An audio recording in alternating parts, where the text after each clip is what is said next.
Bonjour à tous, je suis ravie de vous retrouver aujourd'hui pour une nouvelle vidéo un petit peu spéciale puisque je le regrette de dire que c'est mon dernier book haul probablement de l'année 2020 puisque vous n'êtes pas sans savoir si vous avez regardé les vidéos précédentes qu'à partir du 1er décembre je commence un mois no buy, en tout cas probablement au moins un mois où je ne suis pas censée acheter de nouveaux livres. Bref, ceci étant dit, il y a quand même pas mal de choses à vous présenter, donc je ne vais pas plus m'attarder que ça sur l'introduction. Si vous êtes prêts, on y va, c'est parti. Alors je suis assez fière de ce petit book haul. Petit n'est peut-être pas forcément le mot approprié.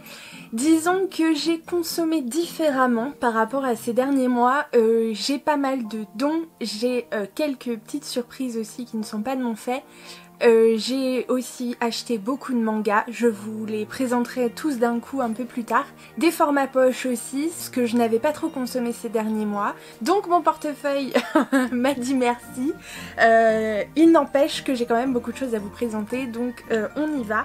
Alors les deux premiers titres en fait c'est le tome 2 et le tome 3 d'une saga super connue dont je vous ai déjà parlé durant l'une de mes vidéos, mais je me souviens plus de laquelle c'était. Bref. Donc en fait c'est des dons qui m'ont été faits du coup par ma petite tata qui si elle passe par là voilà je la remercie grandement puisque ça m'a fait très plaisir. Donc elle m'a gentiment donné le tome 2 et le tome 3 de la saga Les 7 Sœurs, alors dans des formats différents mais peu importe. On a ici le tome 2, donc La Sœur de la Tempête de Lucinda Riley, ici aux éditions Charleston en grand format, et on a là le tome 3, donc qui s'appelle La Sœur de l'Ombre, toujours par Lucinda Riley, et toujours aux éditions Charleston mais en version poche. Et donc vous savez cette saga, c'est l'histoire donc de 6 sœurs je crois à la base, qui ont été chacune indépendamment adoptées par un riche homme d'affaires, milliardaire, enfin bon bref, quand elles étaient bébés aux quatre coins du monde, si j'ai bien tout compris. Et donc l'histoire en fait démarre je crois au moment où leur père adoptif meurt et leur laisse à chacune en fait une lettre avec des indices sur leurs origines, etc. Et dans chaque tome en fait on va suivre chacune des sœurs. On va avoir du coup des récits à double temporalité, donc au présent quand elles cherchent quand elles partent à l'autre bout du monde dans des pays étrangers, tout machin, bref, à la recherche de leurs origines, et aussi je crois dans le passé, peut-être avec une histoire d'ancêtre, enfin ça je ne sais pas puisque je n'ai pas encore commencé cette saga. Le tome 1 est je crois par là. En tout cas ce que j'adore c'est que bah écoutez, dès que j'aurai commencé au moins je pourrai enchaîner direct le tome 2 et le tome 3. Donc ça c'est super et je suis ravie qu'ils rejoignent ma pile à lire. Parce qu'il n'était pas question que je passe à côté des prochains titres, étant donné que j'ai commencé cette magnifique collection.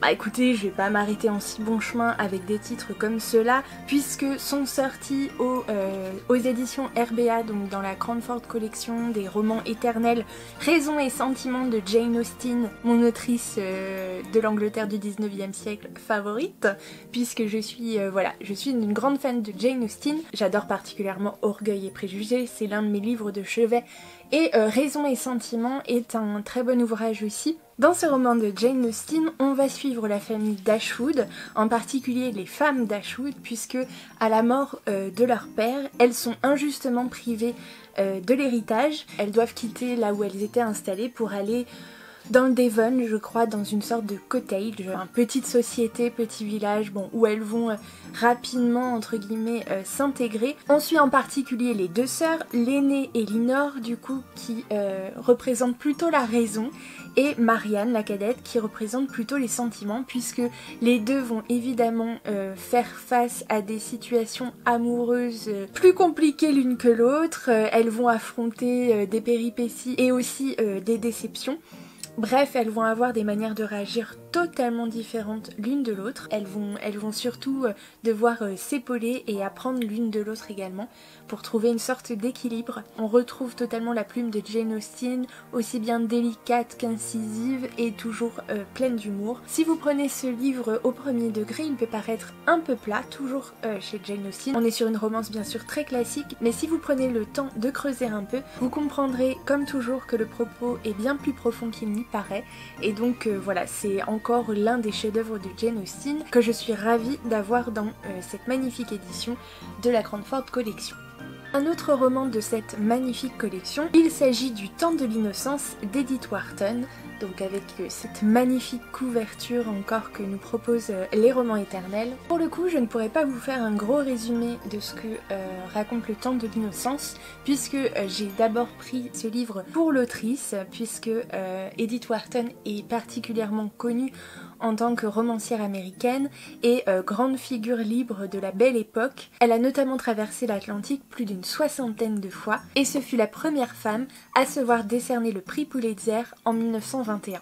La maison d'édition le présente comme une éblouissante peinture des mœurs qui, sous le couvert d'une fresque historique, ausculte avec une rare justesse la violence des conflits intimes, amoureux et sociaux. Puisqu'on approche des fêtes de fin d'année, il est vrai que j'ai également craqué pour des romances de Noël. Évidemment, je crois comme beaucoup, ne me jetez pas la pierre, puisque je crois qu'on était en octobre ou début novembre, enfin bon bref, peu importe. Je me suis donc procuré Les ours mal léchés s'apprivoisent à Noël de Valentine Stergan aux éditions Hugo Poche. Dans ce petit roman, on va suivre Irène qui est plutôt bien installée dans sa vie, sauf qu'elle a l'impression de passer complètement à côté. Alors qu'elle apprend qu'une vieille amie de sa grand-mère lui lègue une maison en Angleterre, elle n'hésite pas et saute dans le premier avion, direction Charleston.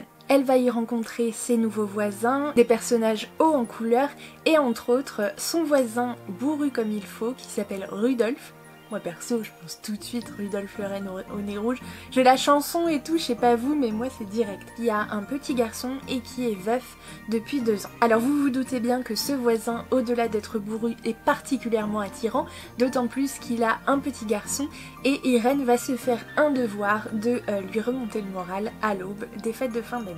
Alors pour information, sur Instagram, si vous ne me suivez pas, c'est le moment, puisque ce livre est notre lecture commune de novembre.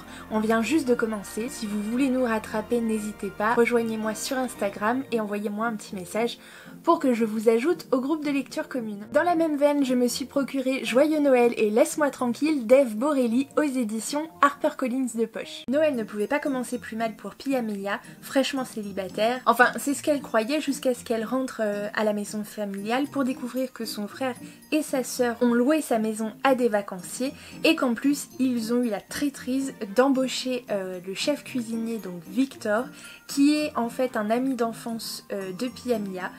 Ami d'enfance est une façon de dire puisque en fait elle l'a torturé, traumatisé, embêté, bon comme les enfants savent le faire parfois, puis ils sont devenus évidemment meilleurs amis. Pia Amelia lui a tout confié, excepté le fait qu'elle était amoureuse de lui. Jusqu'au jour où, bien évidemment, Victor est sorti avec une autre et lui a sans nul doute brisé le cœur. Pia Amelia se le jure, elle gardera ses distances, enfin, c'est ce qu'elle croit.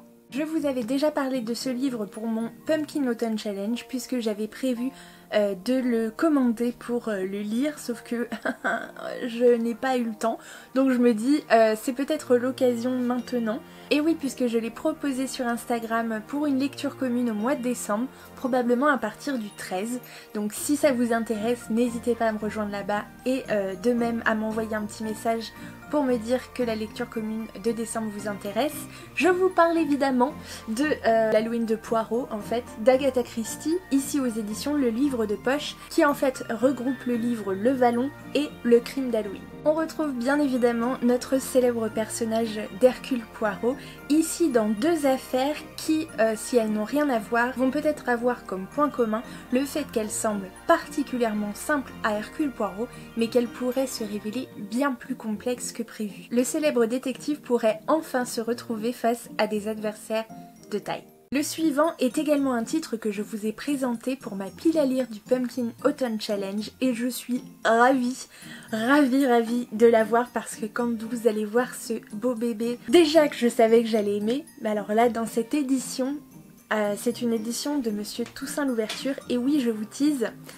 Il s'agit de Anne de Green Gables de Lucy Maud Montgomery, ici dans une édition hardback absolument fantastique de Monsieur Toussaint Louverture. Dans ce livre, on va suivre Anne Shirley, qui est une petite orpheline qui arrive en fait par erreur chez une famille, donc une famille en fait composée d'un frère et d'une sœur, Marilla et Matthew Cuthbert, qui sont du coup bien sûr célibataires l'un et l'autre et qui s'occupent de leur ferme mais qui ont besoin d'un coup de main et qui avaient en fait décidé de recueillir un orphelin pour les aider aux travaux de la ferme, sauf que bah voilà, sur un malentendu en fait c'est Anne qui a été envoyée et Anne en fait va réellement insister pour rester avec eux, pour leur montrer qu'une fille aussi ça peut servir, qu'elle peut participer aussi aux travaux de la ferme.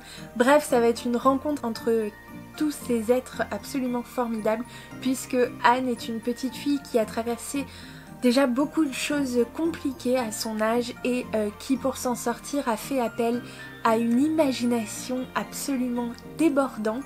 Elle est pleine de vie, elle est dramatique, elle surréagit parfois mais elle est pleine de... Voilà, pleine de vie, pleine de douceur, pleine de gentillesse, pleine d'intelligence aussi. Elle a des références littéraires absolument incroyables, une réflexion et une diction aussi. Il y a beaucoup d'idées qui passent sur les préjugés en général, hein, d'ailleurs quels qu'ils soient, sur le féminisme aussi, bref.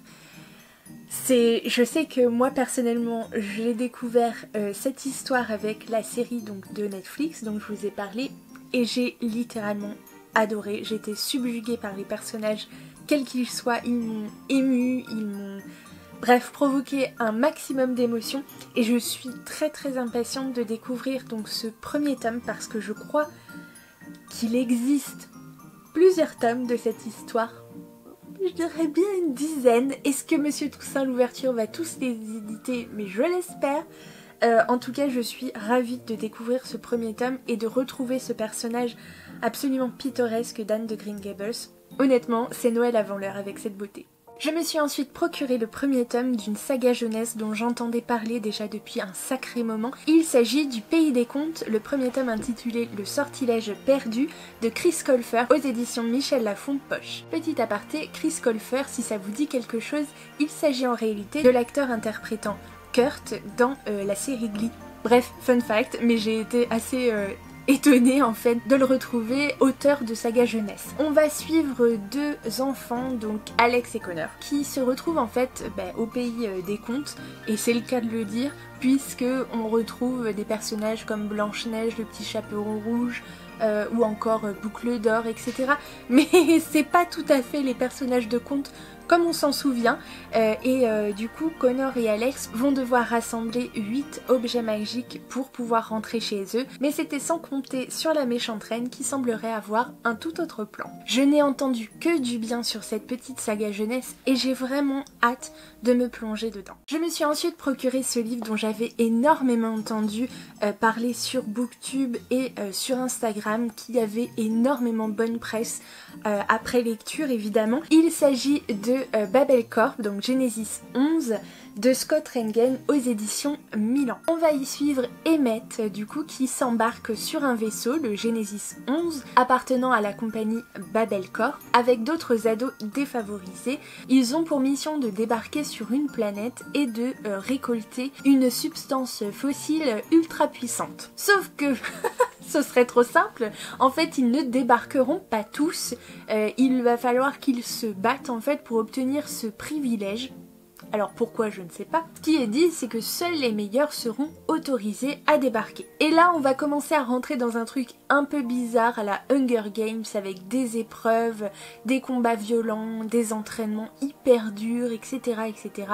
Et donc il va y avoir une sorte de concours organisé en fait entre tous ces ados qui virent un peu au cauchemar, et Emmett va commencer à se poser de sérieuses questions sur cette compagnie Babel Corp et ses véritables motivations. Bref, un roman pour les amoureux de l'espace et ceux qui ont apprécié les concepts comme ceux un peu type Hunger Games. En tout cas, il y a eu de très très bons retours sur Babel Corp, vraiment des avis dithyrambiques, donc je suis très curieuse de le découvrir. On va amorcer une petite descente puisque je m'apprête à vous présenter pas moins de 8 mangas, mais en fait vous allez voir que ça va aller très très vite puisque certains en fait je vous en ai déjà parlé, donc je ne vais pas m'arrêter trop longtemps, et d'autres puisque c'est un tome 1 et un tome 2 d'une même saga. J'ai commencé par me procurer le premier tome de Nova, donc par Kali aux éditions H2T. Je vous ai déjà présenté ce petit manga dans mon dernier update peut-être. Je ne vous referai pas le pitch, je vous mets le petit juste ici et je vous invite à aller voir parce que c'était très très bien. Cette fois encore je ne m'arrêterai pas puisqu'il s'agit du premier tome de Sorcière en formation de Hama et Sako Aizawa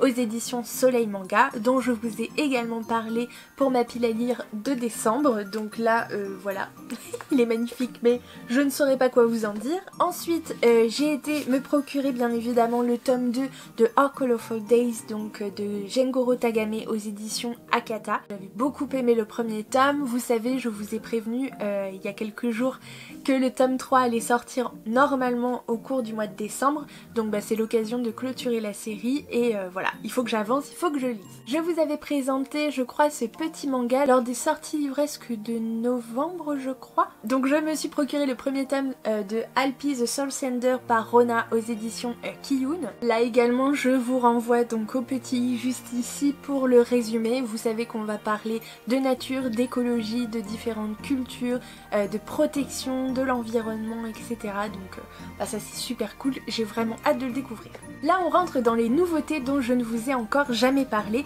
puisque je me suis procuré le premier tome de Magus of the Library de Mitsu Izumi aux éditions Kiyun qui me faisait diablement envie depuis des mois déjà et je suis ravie d'avoir enfin pu trouver le premier tome. Je sais simplement qu'on va suivre le jeune Shio qui est je crois d'origine assez modeste, qui est un passionné de lecture, qui adore les livres car ils lui permettent complètement de s'évader, de faire 1001 voyages et il ne demande que ça. Il rêve justement d'intégrer la bibliothèque centrale d'une grande ville où sont rassemblés des milliers d'ouvrages et où ils sont protégés, mais ce rêve est totalement inaccessible pour un garçon comme lui jusqu'au jour où des envoyés de cette fameuse bibliothèque débarquent dans son village. Je sais que cette saga a de nombreux adeptes puisque il semblerait que ce soit une véritable ode à la lecture et si vous êtes là, si je suis là, c'est qu'a priori on déteste pas les livres quoi. Je guettais cette sortie depuis un petit moment, je l'avais déjà repéré et croyez bien qu'il n'a pas tardé à rejoindre ma pile à lire. Je vous parle évidemment du renard et du petit tanuki de Mitagawa aux éditions Kiyun. Je crois me souvenir que je vous ai également déjà parlé de ce petit manga, mais une fois n'est pas coutume, je vais vous faire un petit résumé quand même. On va suivre Senzo, un renard surpuissant qui se met chaos et terreur sur son passage jusqu'au jour où les dieux, pour le punir, décident de l'endormir pendant plus de 300 ans. Un jour, il décide de lever sa terrible punition, mais à une condition. Privé de ses pouvoirs, il est chargé de s'occuper du petit tanuki, de l'élever et de le préparer en fait à sa mission, puisque ce petit tanuki est censé devenir un serviteur de la déesse du soleil. Le petit Mampachi a en effet été rejeté par sa famille car il a d'immenses pouvoirs qu'il ne sait pas encore maîtriser. Senzo est quant à lui totalement allergique à toute forme d'autorité, mais il ne va pas avoir le choix que de remplir sa mission puisque au moindre signe de rébellion, il est parcouru d'une immense douleur. Et voilà, s'il n'obéit pas aux dieux, eh bien il sait ce qu'il attend. Donc il va, je crois, bon gré mal gré essayer de faire ce qu'on lui demande. Et voilà, et je sais, j'ai vu un petit peu des dessins passer. Et normalement, si je fais bien mon boulot, vous allez en voir aussi un petit peu. Cette fable animalière digne d'un Ghibli est totalement attendrissante. Et je suis absolument fan du dessin. Voilà, je suis vraiment très impatiente de le découvrir. Et pour finir, les 2 premiers tomes d'un manga archi connu qui me taraudait déjà depuis des mois et des mois.